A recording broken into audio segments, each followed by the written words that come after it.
What is up, everybody? Welcome back to MLB Swing for the Fences here on the Run Pure Sports YouTube channel.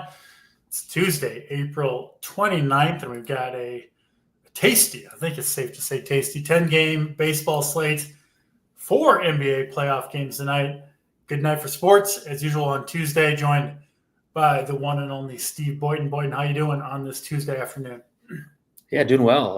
Was out of town this weekend. Went down to see Wiley down in Lexington. That was fun. Saw some horse races. But yeah, just an awesome time of year for sports. Got the NBA and the NHL playoffs going.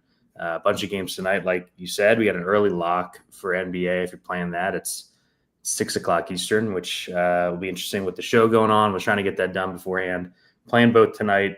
DC going out with some friends to watch all the action tonight on a pretty nice Tuesday here in Chicago. So, yeah, I'm pumped. And like you said, this baseball slate's interesting. We've been kind of chatting about it throughout the afternoon. I think we're in lockstep for most things here, but just an interesting way that the slate sets up with the Braves with one of the highest team totals of the entire season and no one else above 5. So kind of how we play that and play this interesting pitching slate is going to make or break things.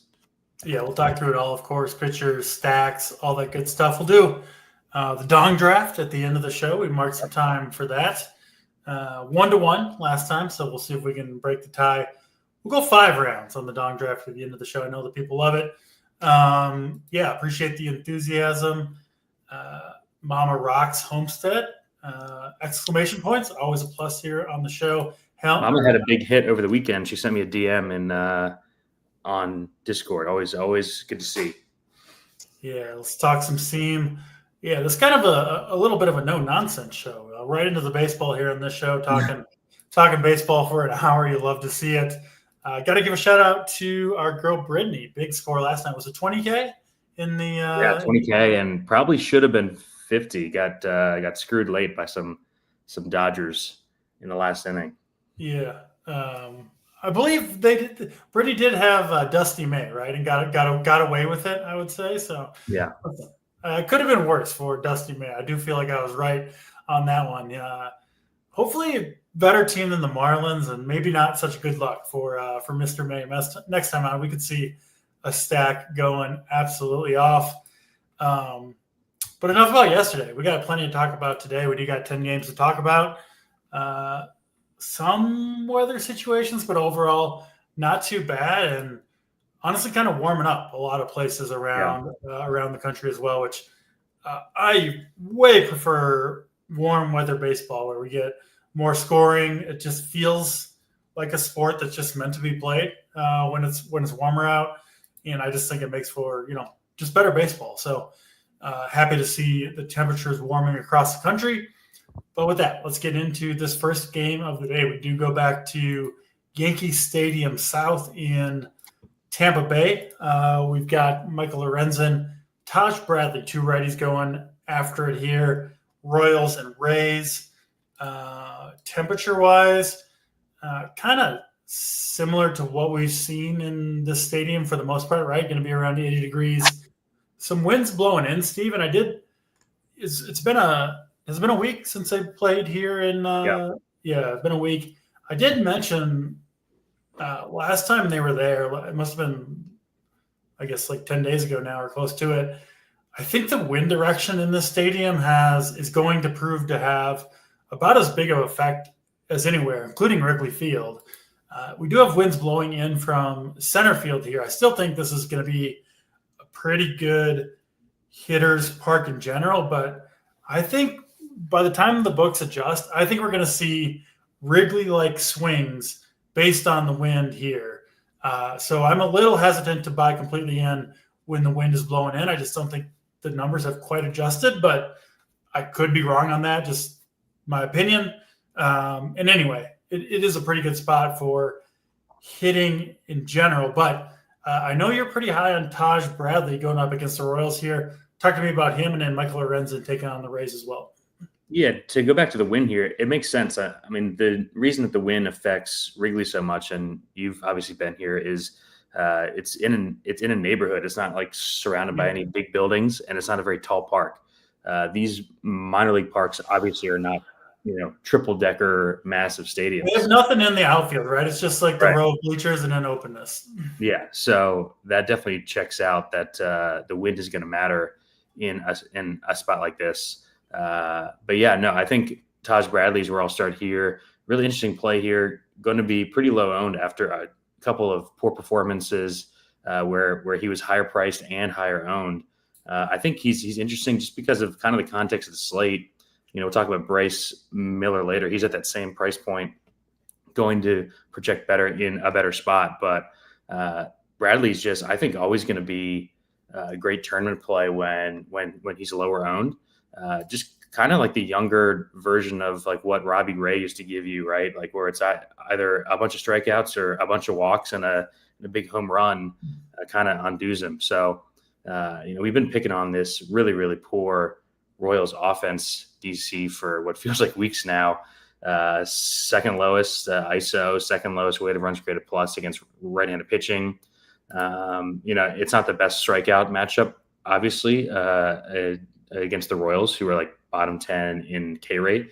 But I think this stuff is good enough to overcome that. And I like him a good bit for tournaments. Like I'll be playing 20 as usual. I'll be over the field on Taj Bradley here, and I do think that he's an interesting pivot to Bryce Miller, who we'll get to later. Any thoughts on him before we get into the bats? Like, I think he's just a guy that is just a pure tournament play based on every slate, and I want to be over on him when the field's not. Yeah, I mean, you compared him to Robbie Ray. The name I was going to use is Blake Snell, who I'm sure you would agree with that as well. Just I think the general point, the bigger point, is that the projections don't, like if you look at a projection, right, it's giving you one number on the total output and doesn't really take into account the massive floors and ceilings that these guys have. But we're right, stats always mentions it, the fat tails, right, at the end of the bell curve. And a guy like Taj Bradley has that on both sides. So again, maybe not for the faint of heart. He's more likely to get blown up than maybe other 8K pitchers might be, but yeah, that's not really what you're chasing in the GPP. You want the upside. You want a pitcher who can give you 25 or 30 at a low ownership, and could be Taj Bradley tonight. He's not super low on. I'm seeing, what are you seeing, around 15% for Taj? Yeah. So 10-game slate. That's not, he's going to be the 5th or 6th highest owned pitcher, something like that. I think Taj is a solid play. I've got a couple of low owned pitchers that I really like. We'll get there eventually. So I don't know how much Taj will end up on, playing my 5 to 6 teams tonight, but I get it. No problem with them. And he's definitely one of the guys that you want when he's low owned, when he's chalk. You try to look somewhere else because it's really unpredictable outcomes with these guys. It more depends on if they're throwing strikes on any given day, what their command is. And we just really realistically have almost no way to predict that. I don't think Taj Bradley or the Rays coaches could tell you if his command is going to, you know what I mean? So how would we be able to know? But I do think the upside is there. So is the downside. So, I'm not stacking the Royals, but that wouldn't shock me either. In a good hitter's park, I'm sure their team total is decent. Did you mention the Rays bats against Lorenzen? That seems like a decent spot as well. Yeah, I was going to go there afterwards. I like the Rays bats here too. Lorenzen, a guy who just doesn't miss many bats at this point in his career. He's coming off the good start and just like the perfect spot, but now has to go to Tampa. Like you said, the Rays are coming off the long road trip on the West Coast where they actually played well. I think they swept the Padres out in San Diego. So I think they're always going to be interesting at home. Lorenzen's walk rate is up near 10%. So like the combo of not missing bats and a high walk rate obviously is a spot that we're going to like. We've really liked these Rays at home all season against right-handed pitching. And Lorenzen's not a guy that we're going to shy away from. So I think the Rays are interesting here. They're not my favorite stack on the slate, but I will have some in the pool. We've just seen them really have big time games against right-handed pitching, specifically in this park over the year. Yeah, final thing I'll add just about the park in general. I just think there's more volatility to this park than maybe is given credit for, right? It's just so new to MLB play that Hmm. um, it's, I kind of want to embrace, you know, low owned pitchers or low owned stacks. And it seems like a place like the wind can switch direction as well. I don't know. I feel like less certain about the industries or our projection in this park than other places. So maybe a good place to attack some contrarian pitchers or stacks. I think both ways can play until we find out a little bit more how the the Yankee Stadium South is ultimately going to play. But definitely a game you can look at there on both sides of the equation. I think another interesting game we'll talk about next: Boston and the Toronto Blue Jays. This one in Toronto. Haven't seen if the weather is good enough to play outside there, but regardless, we'll play as a most likely a moderate pitcher's park, as we usually see in Toronto. Going to be Garrett Crochet going for the Red Sox. He's been good to start the year. Yeah, I mean, you can't hard to argue anything other than good. He's got an ERA below 2, a WHIP around 1, still striking people out at an elite rate. They also let this guy. I mean, The duration's been awesome, hasn't it? Oh my god! He's been. I've watched. I think every one of his pitches he's thrown this season. I thought they're going to pull him 4 or 5 different times last start. Yeah. His last start out against Seattle is a good kind of microcosm of what he is. I know we were both a little bit worried about the start against Seattle, who's been surprisingly dangerous against lefties, especially when you get them out of their park in Seattle. And they knocked Crochet around early in that game. Looked like he was maybe, I can't remember, the second or third inning. It looked like he might not get out of it at all. And then he finished the game, though, Boyden, with 3 Ks in a row. Struck out the side in the 5th inning. I think the heart of their lineup are close to it. 6 in a row, too, because he did it the inning before. Yeah, and it, you look at the final DK score, right, and it's 15.3, and you think mediocre outing, but I can't help but take that start as a whole and say, man, Crochet is not far away from putting up some big, big numbers like we saw, of course, in his run last year before the White Sox shut him down. And even listening to the Red Sox broadcast, who I do think is pretty tuned in with the team, they've been talking about how both Crochet and the Red Sox pitching staff do not think they've dialed it in with him, with his mechanics. I mean, if you watch him pitch, he's like, what is he, 6'6", 6'7"? I mean, just a huge, huge lefty who's got a leg kick that comes close to his chin, right? So I think it's really hard to get the command right with Crochet. So I do think there's volatility here. And you look at the contact the Blue Jays make in general, it's not a matchup that you can really project a ton of strikeouts. What's Crochet sitting at? He's sitting at 6.5 or something. It's not a huge number for Crochet given the price point. But man, I do think he is one of the few pitchers who, if he's on his game, it doesn't matter who he's facing, and he can just mow through any lineup, kind of like we saw at the end of the Seattle game, right? He has to have it, but when he does, it almost doesn't matter if he's facing low strikeout hitters. So I'm in on Crochet, I guess, a long way of saying. Looks like he's going to be 10 to 15% owned. I mean, it's just too low, I think, for a pitcher of his caliber. The best strikeout arm, I think, in the league right now, just context neutral. So I'm in on Crochet here at the low ownership. He'll go up against Bowden Francis. I think kind of a pedestrian arm.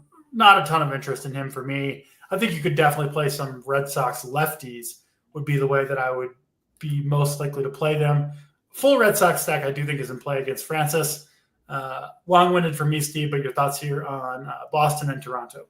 No, it was all great points and a lot of the stuff that I was going to mention. Them allowing him to get through innings like he did and allow him to throw 100+ pitches is just going to unlock the monster games for him, right? Where he has 7 innings and 12 Ks and 40 DK. That is going to happen a bunch of times this season for Crochet. Just a guy that I just kind of want to consistently be over the field on, right? Because, a fifth of his starts this season, you're just going to need his score. It's a really good pitching slate today, which is that combined with the strikeout matchup has him low owned. I love him here. I think there's plenty of cheap bats on this slate. Like, we'll talk about Atlanta, but every other team has a fairly low team total. So, there's cheap bats throughout the slate. His K prop has been going up all day. DC, it was basically 5.5 even money this morning. I see minus 154 on Caesars. It's probably going to keep going up. He's just I'm glad I bet it early because that didn't seem right to me when I saw it. Yeah. I also hit it this morning. Just like a bet on talent spot, right? Just a clear bet on talent spot in a good park. Our guy Terry, who's been red hot, likes Crochet. Extreme pitcher ump in Toronto as well will help him out because basically DC it isn't that he's been hittable. He's been pretty wild. He's been all over the place. But he's been all over the place, and he still has an ERA of 2 with one of the highest pay rates in baseball. Yeah. So perhaps the pitcher's ump will help him a bit there. Because that is the one thing that you're worried about is that the command gets away from him. So yeah, I love Crochet here too. I think it's super interesting between him and Peralta. Peralta isn't a guy that I'm usually rushing to the window to go over the field on at 10-3. So personally, I'm Crochet over Peralta, although I do like Peralta. We'll talk about him soon. We have good projection on both. So just a really, really strong overall pitching slate, especially up top. So yeah, I'm way in on Crochet. I think his K rate DC is going to go up from where it is at this point in the season at 29%. I think he probably ends, 35%. Yeah. So, kind of started the slate for me with 2 lower owned bet on talent spots, not in clean matchups. So these are the spots that I like to be over on when I play 20 lineups. And then, no Francis for me. Boston bats have come alive a bit, but they're also pretty expensive. So kind of tough for me to full stack Boston on this slate, although I could see it happening. I'm going to be more condensed for my hitting stacks than I usually am. So no Boston 5-mans for me. I do like the lefties here though, as one-offs. I do think Francis, I don't think he's going to get blown up all that often. I don't, not a dominant pitcher, but really does know how to pitch, and the stuff is okay enough where I think he's going to have a lot of 6-inning, 3 earned run type of starts, including maybe tonight, which doesn't make him an interesting pitcher, but I do think he'll do enough to limit the damage from Boston to keep most of the Boston players out of the winner's circle. Agreed. Yeah. Let's get to the Mets and D-backs next. I think another interesting game here. I think the best hitting weather that they've had so far in Citi Field on the month-old season. 75-ish and winds straight out to center field. I will say our friends over at Ballpark Pal, who we both trust with some pretty good data and numbers, don't think this game is going to play as hitter-friendly as I thought when I looked at just, the weather projection. I always look at the weather first, and then I look what Ballpark says about it, Ballpark Pal says about it, and they don't think this game is like a slam dunk for runs. But I can't help but disagree at least a little bit with the warm weather and the winds, and it being just the best weather that the Mets have seen all year. 2 lefties going here. I think mediocre lefties, Eduardo Rodriguez and David Peterson. Again, I don't say mediocre necessarily as an insult. These guys are,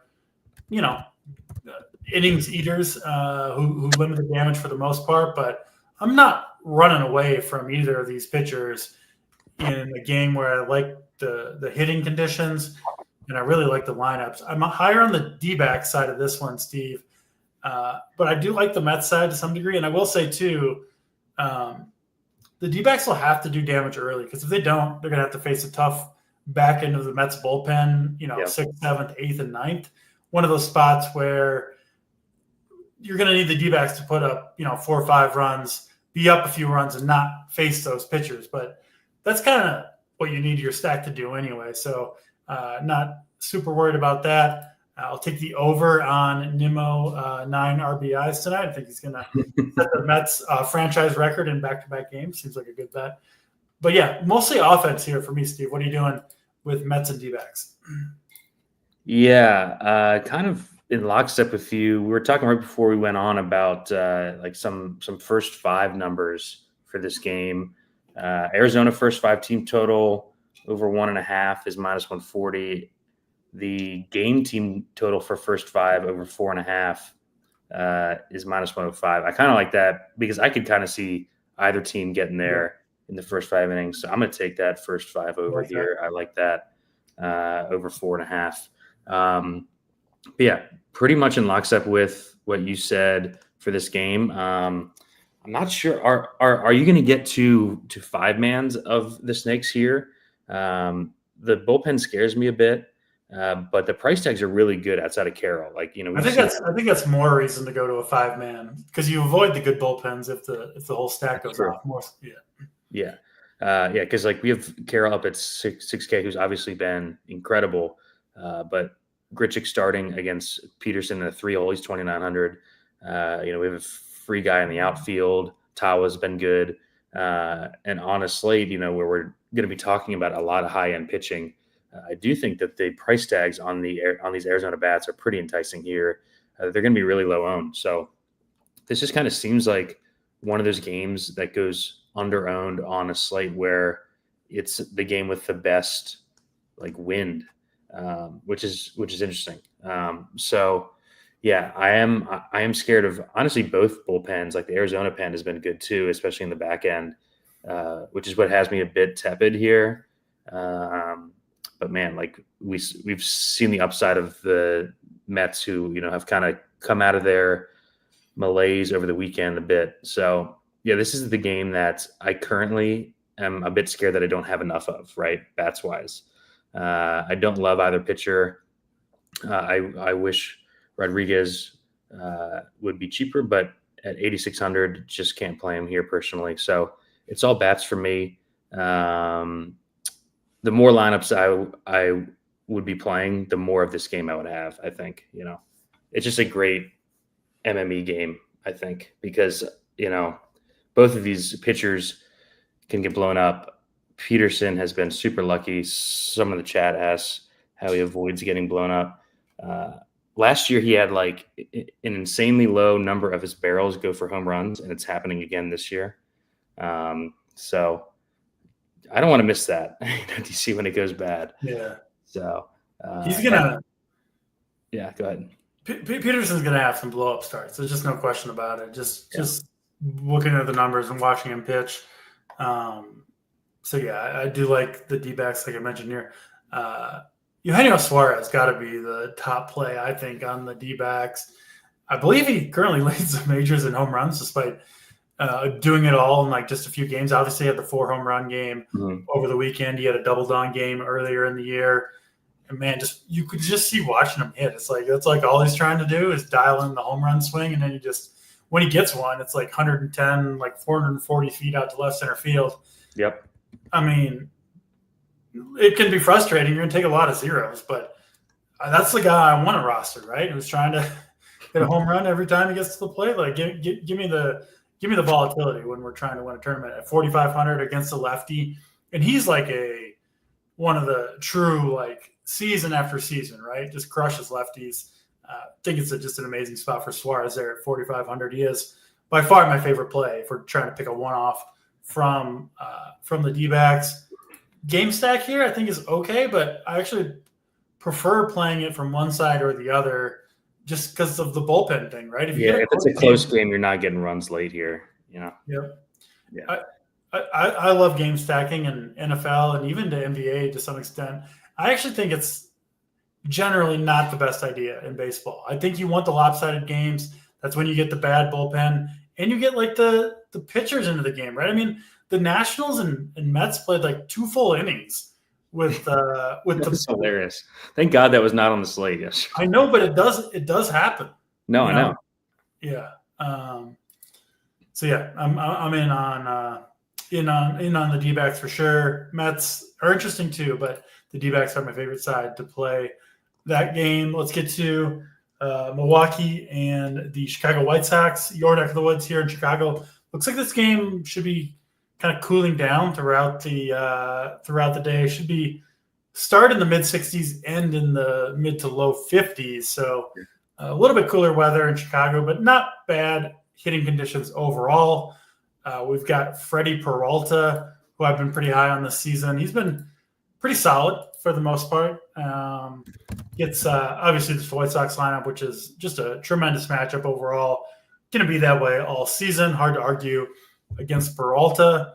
And then looks like the White Sox will go with a full-on bullpen game here, which it's tough to go with a bullpen game when you don't have any good bullpen arms. Right? Interesting strategy, Cotton. Yeah.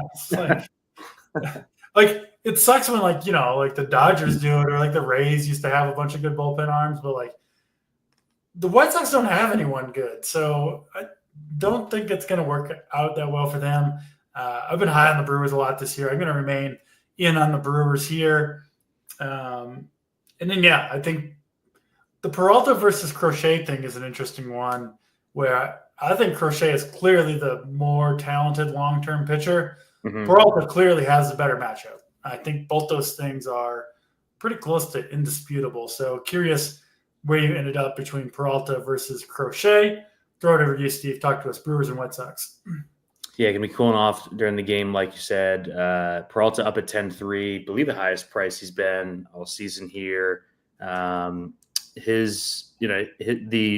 duration for him, pitch count wise, is never the issue. It's the walk rate that has hit. Like the innings are almost never there. Like he's only completed 6 innings in one of his 6 starts so far, even though he's throwing 9,500 pitches.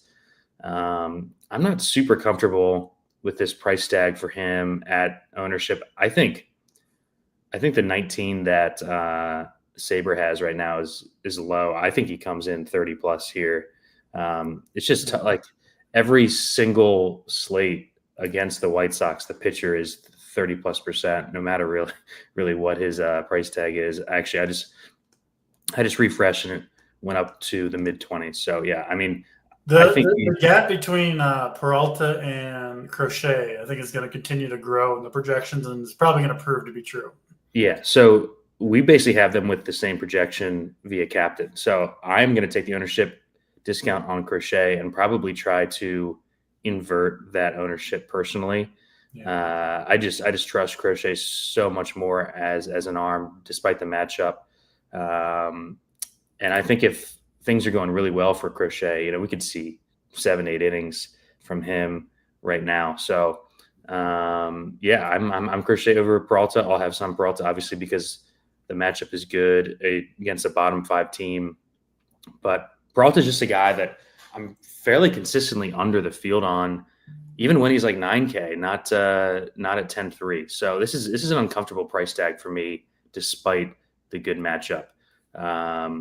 I'm with you on the Brewers bats, though. I think the Brewers bats are really interesting here. I don't think we have the lineup yet, but the price tags have come down a bit since they were in cores, and I just really like what they've done lately. I'm sure you saw over the weekend. They're just kind of running wild and starting to play. That every game, man. I'm telling you, this team is upset. Loaded up. So, and like the back half of the lineup's cheap. And, they get 9 full innings of Bryce Wilson and the White Sox bullpen. So I think it's a great spot. Saberson loves them. They've got Milwaukee with the second highest team total on the slate, and they've got their simmed team total half a run above their Vegas team total, which is something that we always like to check in on. I love the full stacks here. I think that this could go really bad for the White Sox. If like the Brewers go up big early, you get like the really, really bad arms out of the White Sox bullpen to start the series. I love the Brewers bats here, and then I'll have some Peralta, but definitely well under the field. I mean, it's whoever the White Sox bring out of the pen, it's like lick your chops season for the Brewers, right? There's just nobody in there that you're like, oh no, it's not. This guy's coming out. It's like, no, okay, some other scrub. Like the White Sox don't even probably know who's going to pitch in this game. It's just Yeah, this is a play it by ear game for them. And for a bunch of pitchers who are only on an MLB roster for the most part because they're on the White Sox. So it's really hard not to like the Brewers here. And also, relief pitchers in general are pretty bad at holding runners. Part of the reason why they're in the bullpen to begin with is because they can't manage the game. They need the clinging inning to start. And if it starts going south, like you mentioned, if it unravels for the White Sox pitching staff here, could get really ugly in a hurry. So I do think the Brewers have a ton of upside. We expect them to be very active on the base paths tonight. And in with you on the Brew Crew. Any White Sox bats? My man, Edgar Quero, gonna make point in this pool? No, not on such a big slate. If this were like a 4-game route, probably allow them. But no White Sox bats here for me. We'll play the other rookie catcher. We'll get to our man at the end of the slate. A's and Rangers up next. This one in Arlington, Texas. We've got Jacob deGrom going for the Rangers. Curious where you are on deGrom. He's a tough one right now. I was kind of low on him coming into the season, or at least lower than it seemed like the public was. And I do think the very best days of deGrom are clearly behind us, but he was like an all-timer, right, for 2 or 3 seasons there for the Mets. So he's got a long way to fall and still be a very good pitcher, which is what I think we have now with deGrom. So I'm kind of back in on deGrom. He's been good so far, but we haven't seen the big games, right? Season high of 7 strikeouts so far on the season. I do think there's bigger games coming for deGrom as long as he can stay healthy, which I do think he is right now. Maybe tonight against the A's. I like deGrom quite a bit. And then the A's are going to go with Jacob Lopez. I think, he's going to go 5 innings maybe here, Will Lopez. 3 to 5, something like that, probably. Something like that. So pretty good spot for the Rangers, but I don't got a lot of faith in the Texas Rangers coming through right now. I think I kind of want to look elsewhere for the most part. Steve, what about you? What are you doing with A's and Rangers here? Yeah, I mean, the Rangers at these price tags are just going to be popular every slate, even though they've done nothing. Bottom 7 offensive baseball since the Seager injury. Just really tough to click them. Although, the team totals there, we do have the lineup. They switched it up again. I know we were talking yesterday how the lineup looked like it was inverted. Besides White Langford, looks like Bochy saw that we're onto him, so he went back. Bochy's tilting again. He's got Langford leading off today, and he dropped Garcia down in the 7 hole. He reminds me of how my dad watches baseball. Who's just it's always the most recent thing, right? He'll just be losing his mind over one Twins game. It's Dad, it's all right. It's gonna be okay. It's like a Wednesday afternoon in early May, This is the worst offense I've ever seen. Yeah. Well, to Bochy's credit. Okay, Boomer. He's got guys like Jake Berger and he's got Kyle Higashioka hitting third. So, it's partly on him. But, I think they're going to be popular again, DC. I put in the playbook, I think this is the cheap team that gains steam throughout the day. And I think it's kind of a trap. I like other cheap teams more than this. It's A, they're not hitting. B, I don't think that the A's pen is bad or even as bad as some of the other spots here. And I just kind of like cheaper spots. We'll talk about Colorado, who's basically just as cheap as Texas, Seattle, teams like that. So I'm going to be low on Texas here. Just, it's a common saying that I try to get away from, but if a Texas 5-man beats me on the slate, then I'll play the day slate tomorrow and be fine, or if it doesn't beat you. Yeah, or if it doesn't, I'll also be playing that slate. But you know what I mean, though. I'm not going to play the Texas 5-man just because other people are doing it. Higashioka projected at 25% ownership on a 10-game slate. Semien up over 20%. These numbers, I think, are going to continue to climb. So this is a spot that I'm pretty much out on. I'll probably allow, 1 and 2 man, stuff like that from Texas, but I will not be full stack in Texas here. And then DeGrom, I think an awesome play. I think the DeGrom Bryce Miller combo is going to be super owned here. I like DeGrom significantly more than Bryce Miller. I just think that, we're going to start seeing those big strikeout performances moving forward. Like you said, the swing and strike data looks good. Like all the pitch modeling looks good. The two downsides here are, what is his real pitch count upside? He's thrown 90 plus pitches in one start so far. I do think it's more of a thing where if he's pitching well, DC, and like he starts the 6th inning and gets in trouble, like they're not going to let him, go to 110 pitches and pitch through it. But I think if he's just completely cruising, I don't think they have any issues with him throwing 95, 100 pitches. So that's kind of my read on it. And then my other concern is just how damn good this A's team has been against right-handed pitching. Top 10 offense in baseball against righties so far. But I'm going to bet on DeGrom here. We talked about the K prop going up all day for Crochet. It's been going up all day for DeGrom too. I see on DK over 6.5 Ks is minus 140 right now, which is the best on the entire slate. So, but that being said, and we talked about this in Discord earlier, the K props have loved DeGrom the entire season, and I'm not sure that they've hit once. So, it's a spot that I don't really want to miss when he goes for 35 at 8,800, right? Because I do think ultimately, if he stays healthy, he will be a 10K pitcher this season. So I'm kind of torn, but I'm leaning on playing DeGrom in this spot.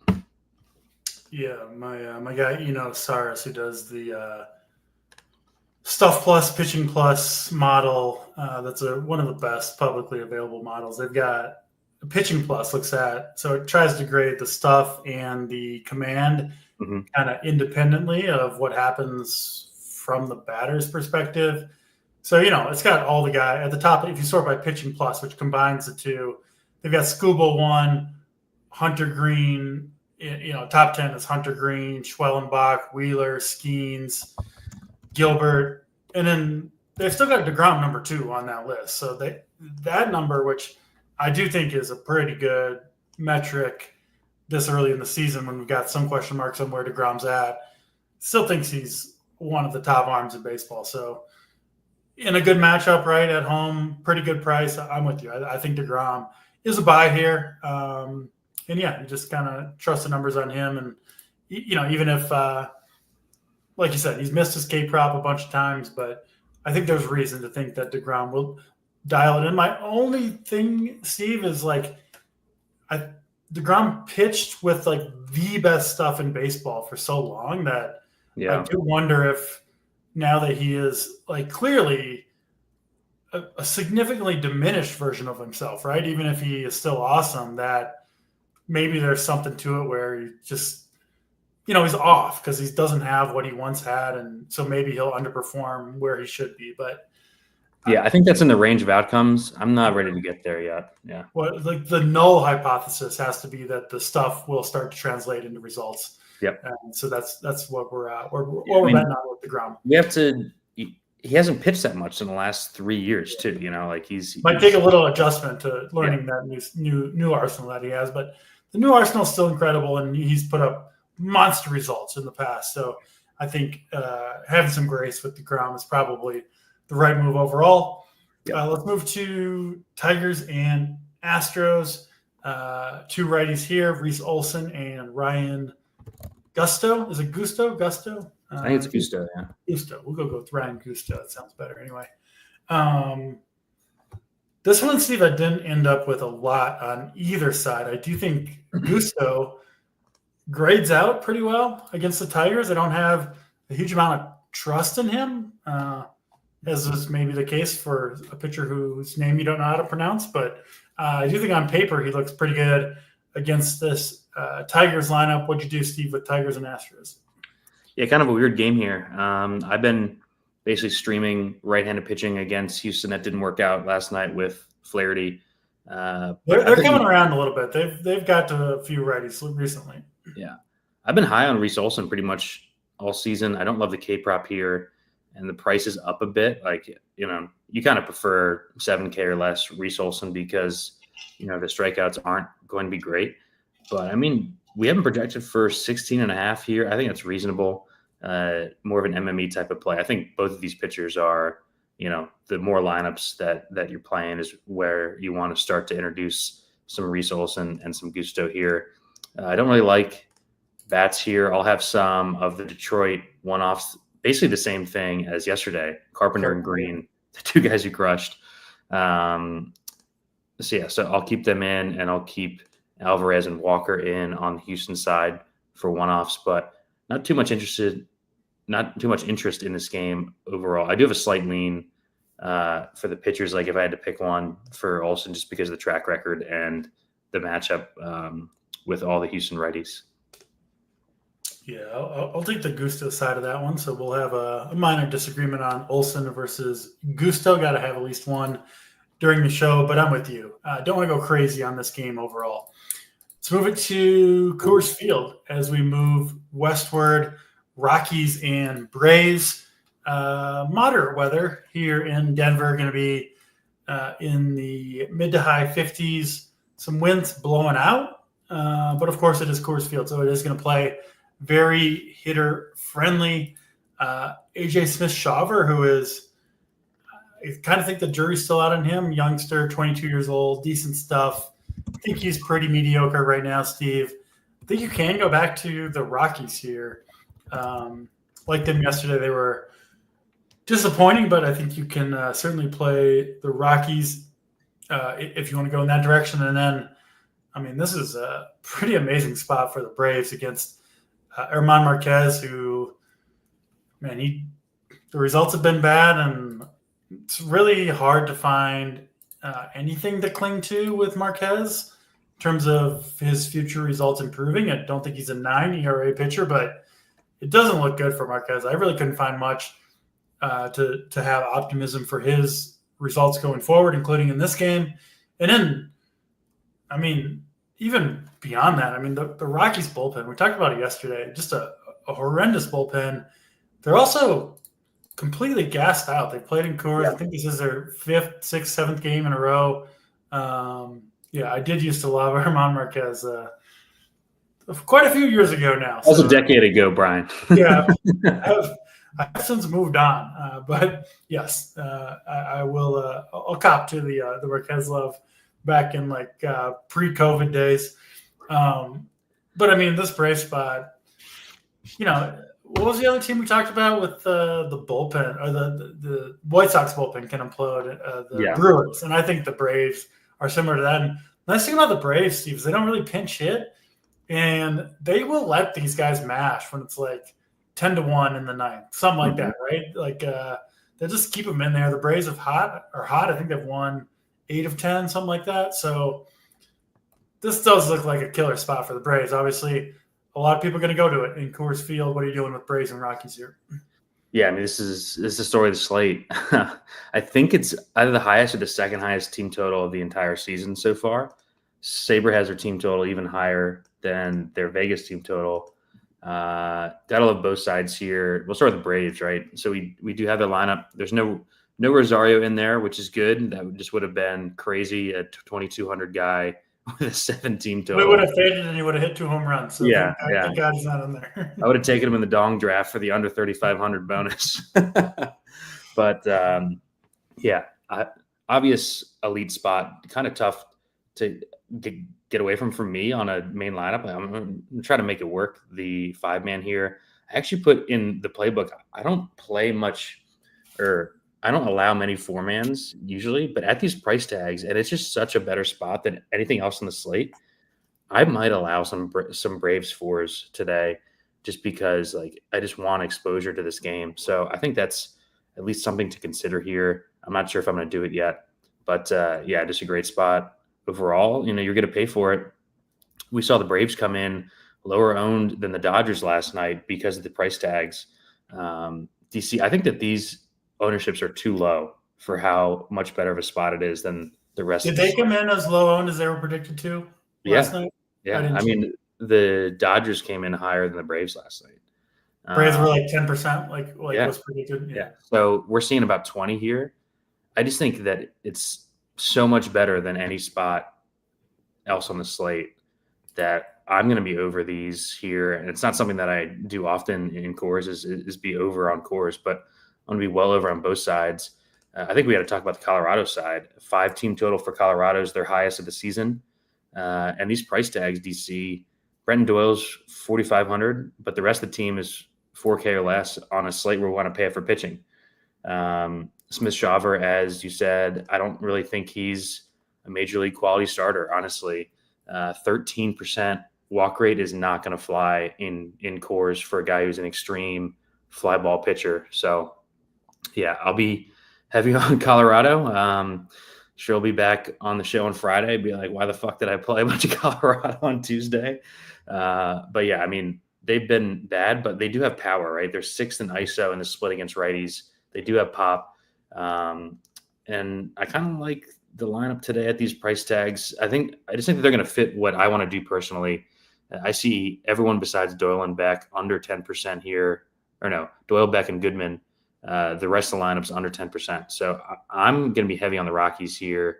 Probably going to play them on my main team as a secondary stack. So yeah, I'll be well over on both sides of the core stacks, and obviously no pitching here for me.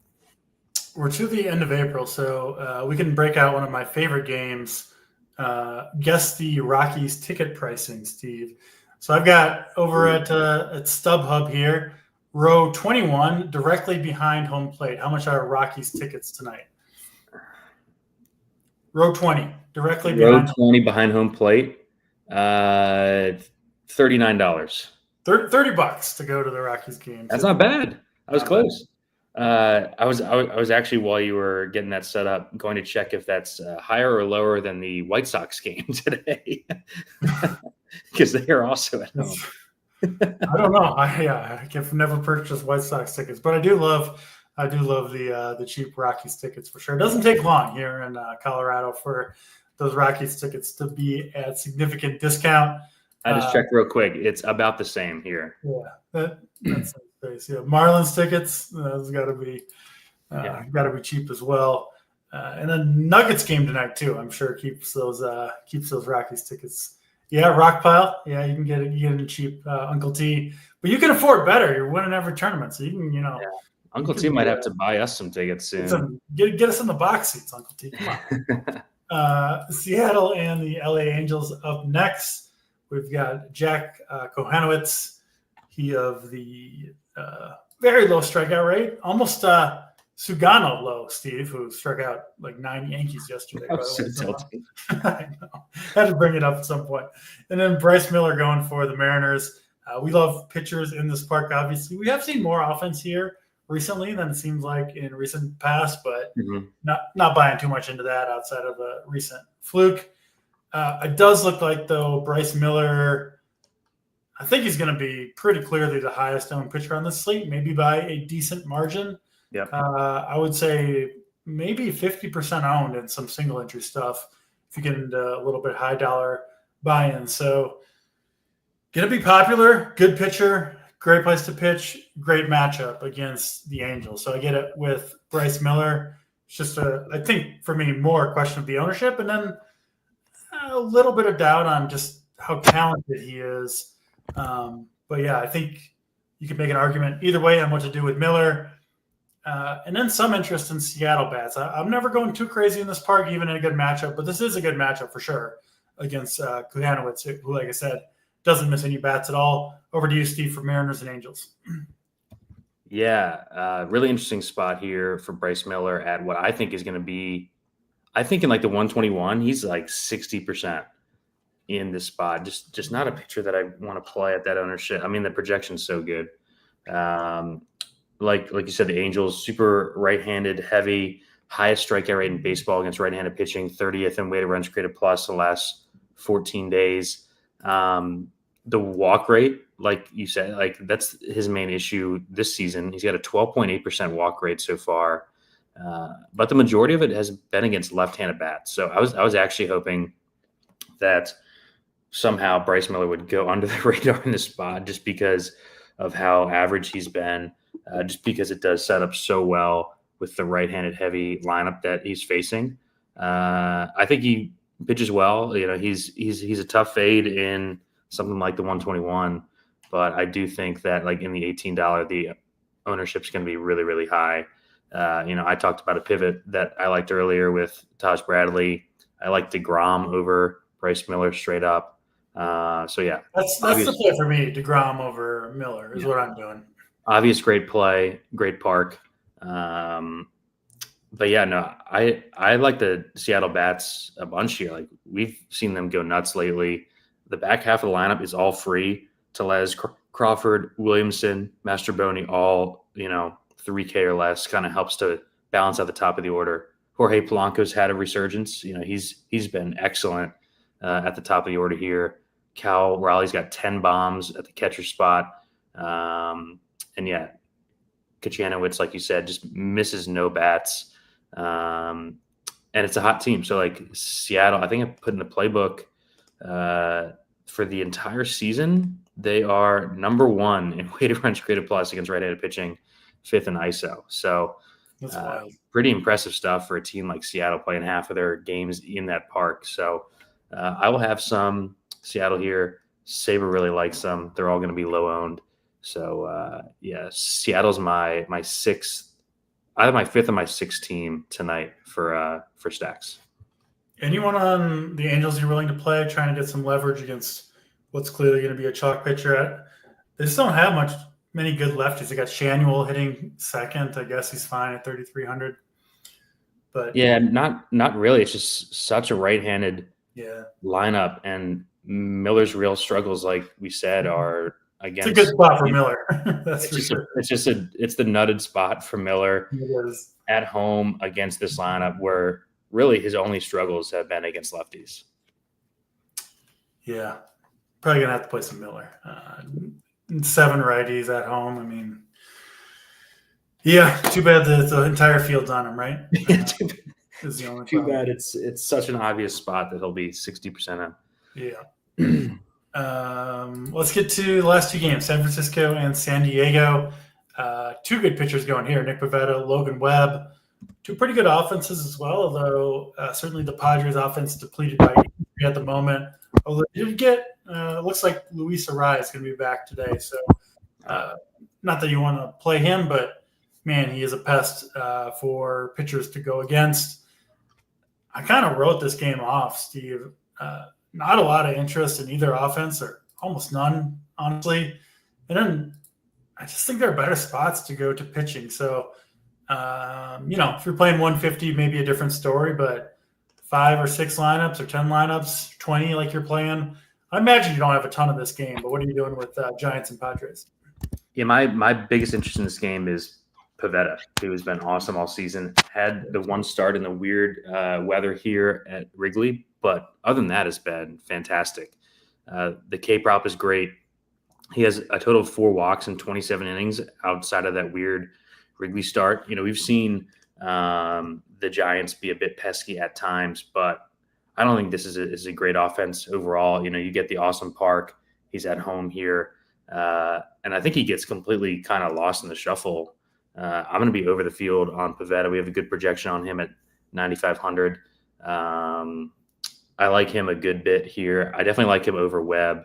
It just doesn't seem like a great spot and price combination for Webb to have an upside game here, right? Like it's going to have to take 7 or 8 clean innings for Webb to beat guys like Crochet, Peralta. Webb has been – I'm with you, but he's been spectacular this season. He's been really good. Yeah. Added the cutter, which I'm not sure if that's the reason, but, just him having another offering besides like the sinker, changeup, slider combo is at least interesting. If this wasn't, a matchup with the Padres, I would be in on Webb here.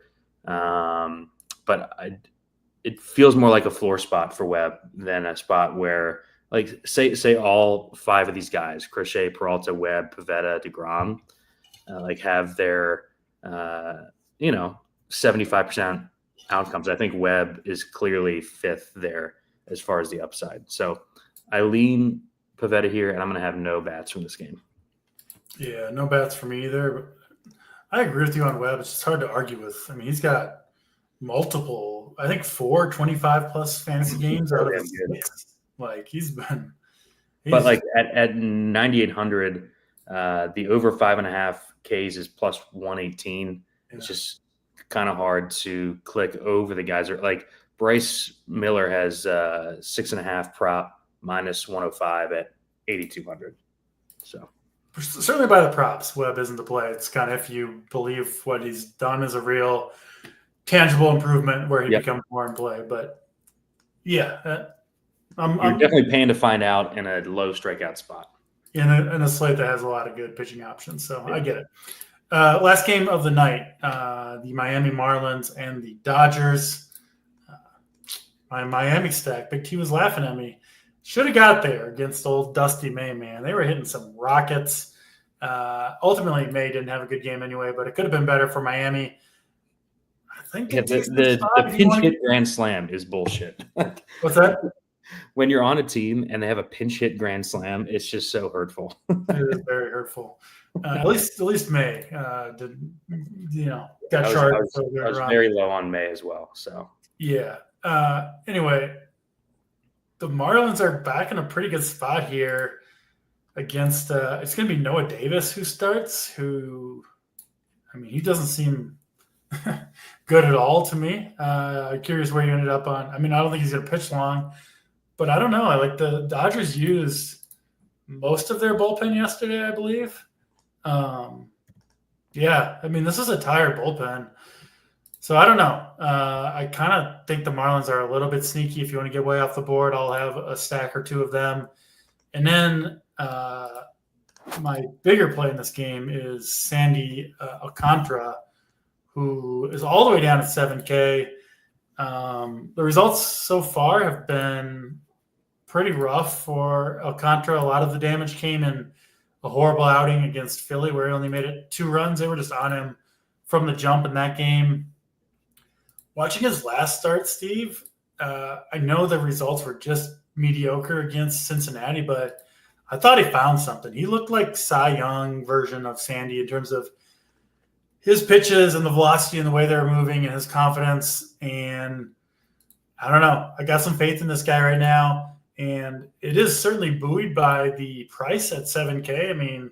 Just a disrespectful price for the former Cy Young Award winner right here, who is it's not that long ago. He's missed most of the time between with injury.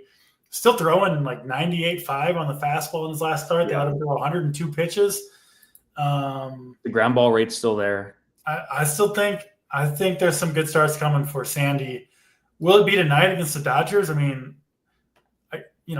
Probably not, right? If we're being realistic, but he's gonna be 1% owned at a super low price tag. They got to play some Sandy here. Won't be surprised if it doesn't work out, but he's going to be on a good amount of my teams at this number. I'm in on the Sandy Alcantara train. Can't play the Dodgers pitchers. I will say, Sandy, one of his big flaws is he cannot control the running game. So it could go really bad for him here if the Dodgers are getting guys on base, stealing bases. I'm willing to take that risk at super low ownership. So in on Sandy, probably not going to play many Dodgers, but I do get why people would. And then I'll be getting some Marlins guys in there. Specifically, hopefully he's in the lineup, our guy, Agustin Ramirez, who didn't come through yesterday 0 for 4, but he torched a couple balls. Could have been much better results for him. Over to you, Steve, for Miami and the Dodgers. Yeah, you can just tell that Ramirez is going to have like good barrel rates and good exit velo, just how violent his swing is. Yeah. We actually just, as you were talking, got the lineups for both of these teams. Ramirez in a 2-hole tonight at catcher. So, I'm kind of with you on Sandy. The ground ball rate's still at 60%, like you said. The velo's there, the arm talent's there. 7K for he's cheaper than Ryan Gusto. This is egregious, and no one's going to play him. because of the matchup. Yeah, no, we get it's a shit matchup. But on a slate where we want to play a bunch of Braves, I'm going to have some Sandy for sure. I feel like there's enough strikeouts in the Dodgers lineup, right? That if he's on his game, he can get there. He's been so unlucky. We're talking earlier, 52% strand rate's the lowest in baseball. That's just not something that's going to continue, especially with his ground ball rate. If you watch his starts, like he's just getting super unlucky with guys on base. Balls. He's also like there are some pitchers who like melt in the clutch, right? Like they just kind of always blow up when things start turning against them. But you can't win a Cy Young award without being like somewhat of a savvy pitcher anyway. So I think the bad luck has to turn for Sandy. Yeah, I'm in on him here. He's out. He says have fun with Sandy. That's all right, Uncle T. You go. Well, fuck now. We don't need you. Oh no, Terry isn't playing the 1% pitcher with us. So yeah, we'll be all right. I think the Dodgers bats are going to be overowned here. Just the way that he's been getting beaten is like 7 consecutive infield singles, or ground ball singles. So you're giving me pre-PTSD talking about the infield singles the Dodgers are going to get. Yeah, I am. I'll be playing some one-offs of the cheaper guys just because of the context of slate. I've got Smith, Pages, Muncy in there as one-offs. But I'm with you on the top of the Miami order. I'll have some Edwards. I'll have some Ramirez. I'm looking at their lineup now. Dane Myers hitting third. Wagaman's fourth. So I'll have one-offs and secondaries from both teams here, and I will have some Sandy. I'm not going crazy with it though. All right, that is all 10 games. Let's get to let's do pitching stacks, and then we'll finish with the Dong draft. Steve, your most important pitching combination tonight. Who are you looking at? Going to be over on DeGrom. I'm seeing things go from DeGrom to Miller as we get closer to lock. But I'll say Pivetta is my most important one, just because I think he's going to get squeezed here between the Peralta, DeGrom, Miller combo. So I'll say Pivetta, DeGrom are going to be my 2 most important guys tonight. I like those guys. DeGrom going to be important for me too, specifically, but I will go with Crochet and Sandy. We'll ride with Mr. Alcantara and Garrett Crochet. Should be a pretty low product ownership there. I think doing some quick math, I think that's about the same combined price as the Chalk DeGrom Miller combo. Yeah. So you can get 40 from Crochet and -3 from Sandy and whoa. Match the field. We're gonna get 40 from both those guys, so don't be bringing that mojo up in here. Top 2 stacks, Steve. Who are you looking at? Your favorite 2 stacks? I'm gonna toss the Braves out just because they're so obvious. I'll go Colorado. Just really like the spot for them at home here, and the price tags are just so good. And my other one, I'll say the Brewers. We actually just got their lineup late. Their lineup's a bit different. Someone in the chat was saying Isaac Collins in the 2-hole, 2,400. Really like that. It's going to make a lot of things work. So I'll go with Colorado and Milwaukee as non-Brave stacks here. I like those 2. I'm going with the D-backs as my 1 against Peterson, and then I guess I'm a Marlins fan tonight. Give me the Marlins and Sandy beating up on those. $400 million payroll difference be damned. It's Marlins night in LA tonight, Steve. Let's get to the Dong draft. We're running a little short on time, so we'll keep it to 3 rounds. We did tie 1-1 last time. For those who didn't see, we will take turns picking hitters to hit home runs, and a $3,500 or under hitter counts as 1.5. I believe is what we decided on it. I don't know quite how that works. It's a tiebreaker, right? I guess. Yeah, tiebreaker if you have a cheap bag. Half home run. All right, Steve, you want to go first or you want me to pick? You go first, and I want to see if you take someone that I will steal if you do not take him first. All right. I will go with Eugenio Suarez. That's who I had written down. Oh, All right, so you got Suarez. I'm going to go 35 or less. I'll go with Jordan Beck hitting second for Colorado. That's I get the bonus there if he goes deep. Jordan Beck. He picks. Oh man, I got to go with our. Is he 3,500 still? Agustin Ramirez? I think he is. 3,700. He's 37. Well, can't back down now. I guess it'll just count for one home run. Agustin Ramirez, welcome to the squad. All right, I've got to take. We've got to get on the board with a Brave here with their 7-team total. I'll go with the big beater, Marcell Ozuna. His name makes me laugh every time. The big beater. Funny as I find it, but there you go. Okay, I like that call. One. Need a cheap guy here. All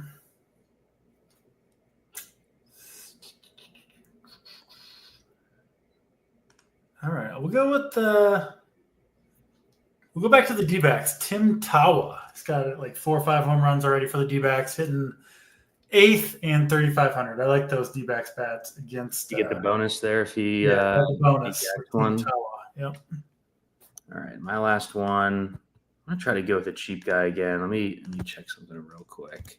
I'll go with. Actually, no, I'm not gonna go with a cheap guy. I'm gonna go with William Contreras hitting third for the Brewers here. We're both on the Brewers here, so I'll go with William Contreras, big beater, and Beck as my 1.5x. All right, all the players in the world to choose from. We've got Beck, Ozuna, and Contreras versus Suarez, Agustin Ramirez, and Tim Tawa. Tim Tawa. There you have it, folks. More analysis, same time, same place tomorrow. Until then, he's Steve Boynton. I'm DC. We're out of here.